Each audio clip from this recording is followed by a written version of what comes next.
Yo, what's going on, Philadelphia Eagles fans? It's your boy Philly Day One, and Lane Johnson is gonna miss the rest of this year, y'all. Golly, that's bad news, man. It didn't look that bad as he was walking off the field, but they got him down for 4 to 6 weeks. We got 7 weeks left, so you know it'll be great for him to come back after a bye. So if we can, if we can get a first round bye, that'll be sweet for Lane to come back in, give him more time to heal up. We do have Fred. Big Fred is gonna have to put in some work. Hopefully Big Fred plays so well that this becomes our biggest acquisition, our biggest trade, because we did go back and trade for him, and then when we went back in and trade for him, we thought we just need somebody to come in and swing tackle. He's been in bunch packages, and it's been working out for us, but now we need him to come in and play big numbers, at least 7 games worth of Pro Bowlness. You know what I'm saying? So they got a lot of confidence. Nick Sirianni said he has a lot of confidence in Big Fred to come out there and play well. I mean, we don't have any juggernauts. I think we just made it through our last stretch of juggernaut teams, over 500 teams. So, you know, we should be good, you know, but anything can happen. It's the NFL. We have 2 videos describing what could be happening with AJ. McNabb was one of the people who weighed his opinion on what we could do with AJ Brown to kind of get him open. You know what I'm saying? And Seth Joyner came in and also talked about the impact AJ could have, should have, and we're gonna look at both of those videos. And outside of that, we had Nick Sirianni come on the call. WIP, they be getting all the good shit. WIP was on I guess today, and had Nick Sirianni on. And I know y'all heard the thing about Derek Garner talking about how players, coaches, everybody's frustrated with Jalen Hurts. Okay, I'm starting to look at a lot of the games, and one thing that I gather in these games is Jalen Hurts is throwing safe passes.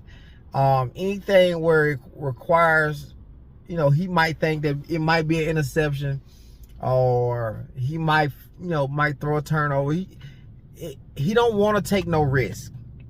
Therefore, our offense is very vanilla. You know, it's only so much we can do if he does not want to take any risk. So it throws a lot of the deep balls, out, and that makes sense for why when he throws deep balls. I remember the game when we force fed AJ, we force fed him like 2 deep balls, and he threw those pretty much out of bounds. There was no chance of AJ going to go get those balls. So that makes a lot of sense. But Nick Sirianni said that he is not frustrated with AJ. Everybody is, he's actually very, very happy with AJ. I'm sorry. He's not frustrated with Jalen Hurts. And he's very, very happy with Jalen Hurts as far as everything he'll do to win the game. So not only Nick Sirianni has said it, but there's a writer who follows Jalen Hurts in particular, and I think Nick Sirianni in particular. Jalen Hurts, Nick Sirianni, and maybe AJ in particular. He said if anybody would know if there is a big problem with AJ Brown, Jalen Hurts, and Nick Sirianni, he would know. It will break from him first. There's nobody else who would know that. So he came on to say that this thing is way overblown, and I got the video for y'all. So let's get into it. Say I done fell many times, but I got back up. I've been drugged through the mud, like it ain't been enough. I'm still going, still going, still going, still going, still going, still going, still going, still going. Then I done felt so much pain that I wanna give up, but I can't stop now, 'cause I've been through too much. I'm still going, still going, still going, still going, still going, still going, still going, still going. All right, let's play the very first video with with Seth Joyner. No, let's get into the McNabb one. McNabb kind of breaks down on what's going on with AJ and what he feels that should happen. Right. It seems like, number one, that I don't know who's listening to the crowd or listening to the radio, but that's becoming an intricate part of the decision making in each week. Because when you look at how many opportunities A.J. Brown all of a sudden had in this particular game, it's really eye-opening, because it's like, this isn't the offense that we see. And a lot of his routes, like I said from the very beginning, are stop routes in 8 to 10 yards. It's a slant route. It's a go ball. And it's nothing where you see him going across the middle, running a dig route. It's nothing that you see him running across a route that goes across the field with a deep post by Devontae.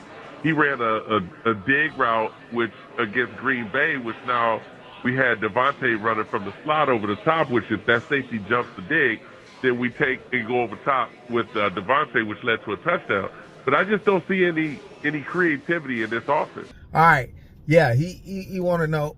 I can agree. It's very uncreative. And I think that goes to Jalen Hurts not wanting to do certain things, or he's not comfortable with doing certain things. And that's probably why the disconnect is there. There's clearly a disconnect with A.J. Brown and Jalen Hurts. It's clear disconnect. And I don't care how many times they say it, it looks like they're not seeing eye to eye right now. Not that they hate each other, they just not seeing eye to eye. Let's go into the Seth Joyner talks about A.J. Brown and what he brings to the team. As far as A.J. is concerned, I don't see explosiveness. I don't see great route running.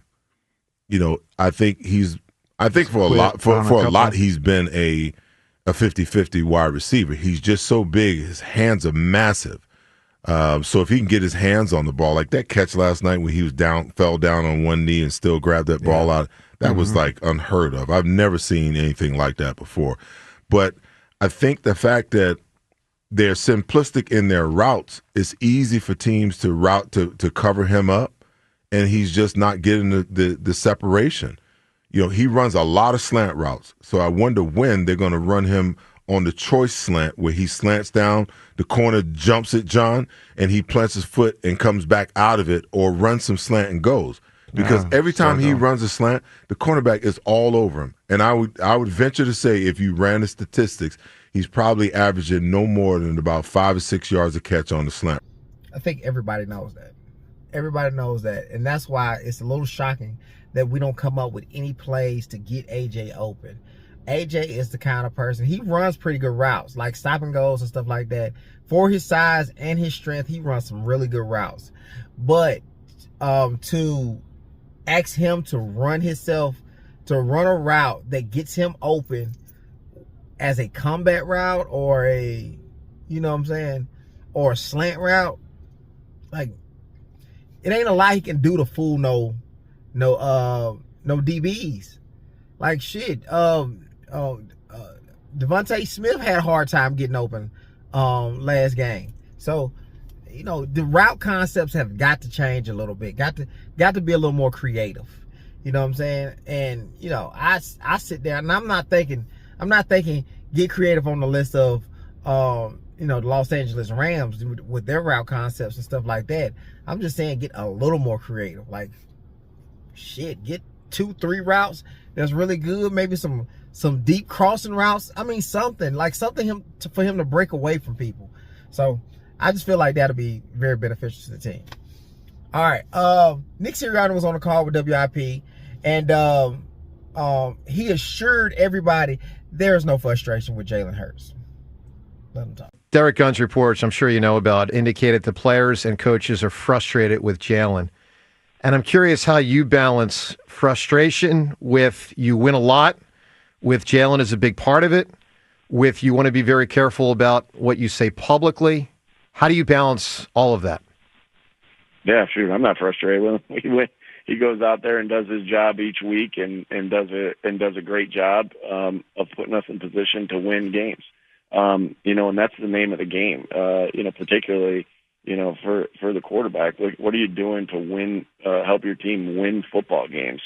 And shoot, he finds a way to help us win. I love his, attention to detail, and I love his leadership, and I love his, just his mindset of, I'm going to do everything I can do to win this game. Sometimes that means handing it off. Sometimes that means me running it. Sometimes, and sometimes that means me throwing it where I need to throw it. And he does a great job of leading this football team. I mean, when you touch the ball every single play,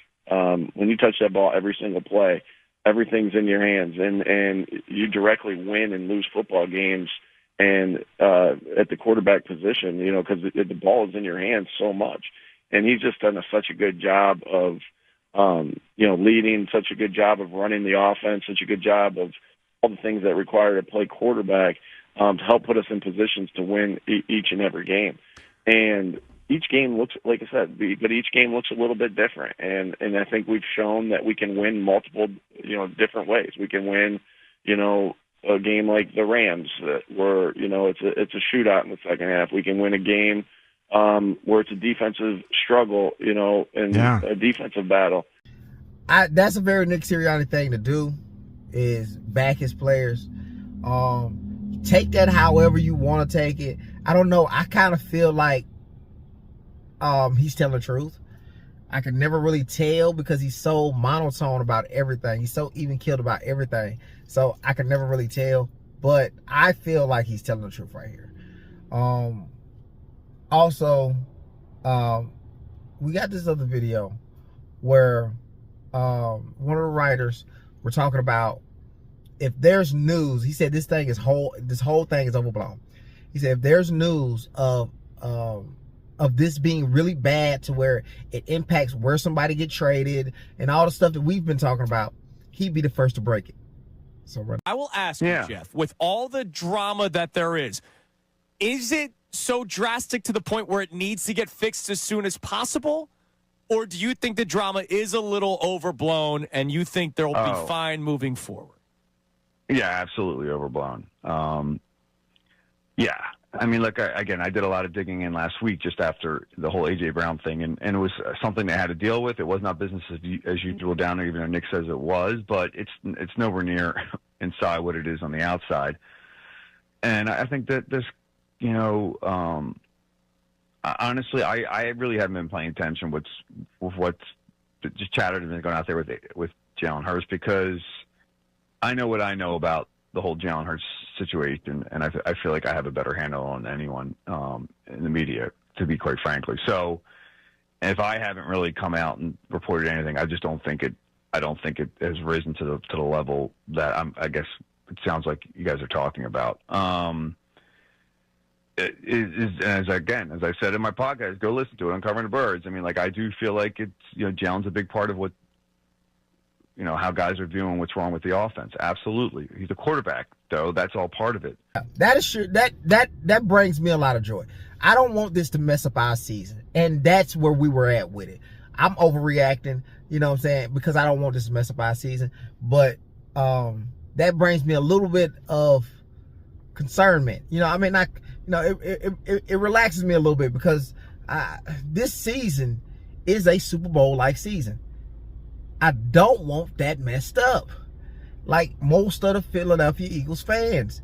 We got a chance to do the dynasty thing, and I would hope that no egos mess this up for us.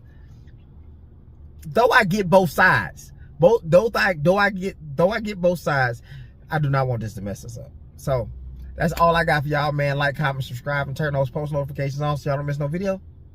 And we out.